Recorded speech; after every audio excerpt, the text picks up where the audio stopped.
Well, hello everyone. We are back out here in Berea. Training camp is over and they're basically on their regular schedule. And we had some news today.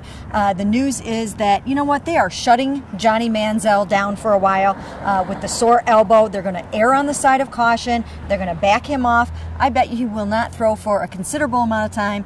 And then when it comes time to start throwing him again, they're going to take it easy on him. They are also probably going to sign another quarterback to help them get through the rest of camp, the rest of the preseason, and then who knows what after that. But this is significant news.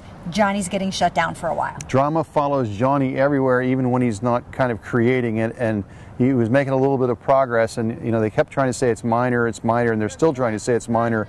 But I really do believe that this is cause for concern. Well, it is, and you know, and I did get a chance to catch up with Tim Couch yesterday, and he battled tendinitis throughout his entire NFL career. When I talked to him yesterday, he said, when you have this kind of recurring elbow soreness and flare-ups like this, he said, generally you end up with a secondary injury, and that's what happened to him. He had a couple of shoulder surgeries after that. So the Browns are going to err on the side of caution here, and Mike Pettine revealed, you know what, this has been going on since high school for Johnny. Now, I knew, and I had been writing in my stories, that this has bothered him throughout his career. I wasn't sure exactly when, but since he only started 2 years in college, they're talking about it went back even before that. So this has been going on for a long time. Yeah, I guess the one thing you say is that he's never really missed any time because of it. Never missed a game in college because of this. But the other thing is when it lingers this long, he's only 22 years old. Naturally you wonder anytime you have an elbow, an arm, or pitcher, or a quarterback, is this going to get worse? Well, you know what? We talked to Mike Pettine about this the other day, and we talked to Flip about this the other day. Johnny has a bit of an unorthodox release. It's a three-quarter release, not all the way up, not sidearm. He's got this three-quarter release, and it puts undue strain on the elbow. However, they are not going to tweak his throwing motion at this point. It's basically too late. Plus, he varies his arm angles, so he's not always throwing from the three-quarter. But when he does, and when you throw repetitively like you do in camp, it's causing some pain. Yeah, and you wonder too, like even in the winter or like back in January and February, of course, we all know Johnny was in rehab treatment. You wonder, would that have been a time where he'd have been throwing a little bit, unless to kind of get himself ready?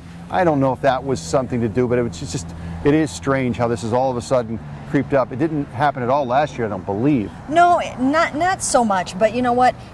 Originally, they didn't think they needed to do an MRI, which I thought was very highly unusual when you're talking about your first-round pick having recurring elbow soreness. So they went ahead and did it. And like you said, they tried to downplay it for a few days. But you just had to know that when you have this coming back twice in camp, and again, nobody else is having it, that something was up. So he had an MRI. It showed no structural damage, but I would have to believe there is something going on in there.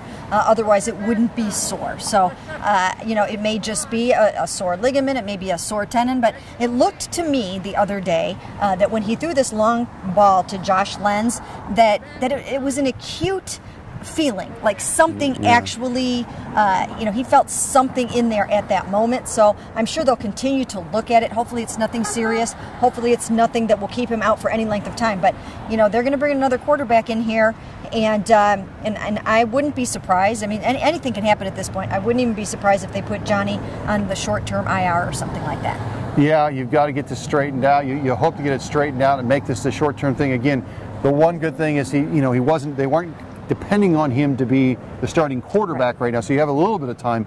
But we know the history of quarterbacks here, and no one ever makes it through a season here. And right now, today, they're one snap away from Thad Lewis being the quarterback. Well, not only that, Connor Shaw is down with a broken thumb and ligament damage in his thumb. So, they have had some attrition at the quarterback position. Obviously, like you said, it brings Thad Lewis up to the backup spot right now, basically, because I don't think Johnny's going to see the field anytime real soon. And who knows who else they might bring in here. So, lots to look at over the next few weeks, but I think we can say with some conviction that Josh McCown is going to be the starting quarterback on opening day. Don't go on a limb there. Mike Pettine won't say it, but we will. So you heard it here first on cleveland.com. Yeah. On another note, a more positive note actually, Terrell Pryor, long lost Terrell Pryor, finally made it back to practice today with that hamstring. I heard that he tried a full-out sprint yesterday, felt good, got out there, practiced today, and he's very hopeful that he will play Saturday night in Tampa Bay.